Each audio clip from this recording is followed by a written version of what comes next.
How do open primaries affect party candidate selection? Imagine a voting process where anyone can help pick a political party's candidate, no matter which party they usually support. That's what an open primary is. In these elections, voters don't have to be registered members of a party to take part. They can choose which party's primary they want to vote in on election day. This opens up the voting pool to a wider range of people, including independents and voters from other parties. Because of this, candidates often try to appeal to more than just their party's traditional supporters. They need to attract a broader group of voters to win the primary. Since open primaries include voters outside the party, candidates tend to adopt more moderate positions. They want to appeal to independents and even some voters from the opposing party. This can lead to the selection of candidates who are less extreme and more centrist. When candidates aim to win over a larger, more diverse group, they often avoid very partisan or radical ideas. Open primaries also make the process more strategic.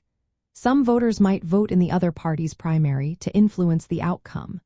For example, a voter from one party might vote in the opposing party's primary to help choose a weaker candidate. This kind of strategic voting can change who wins the nomination, but how much it influences the result depends on the voters and the political climate. Another effect of open primaries is on party control. Because voters outside the party can influence the candidate choice, party leaders and activists might have less say in who gets nominated. This can weaken the party's influence over its own candidates. Different states have different rules for open primaries. Some states have a system where all candidates run on the same ballot, called a top two or jungle primary. The top two candidates then face off in the general election, regardless of party. Other states let voters choose which party's primary they want to vote in but only allow them to vote in one.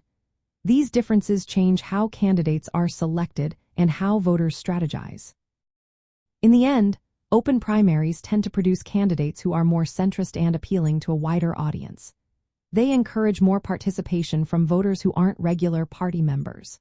But they also bring challenges like strategic voting and less party control over nominations. Compared to closed primaries, where only registered party members vote, open primaries can shift the focus toward candidates who can win in the general election by appealing to a broader group.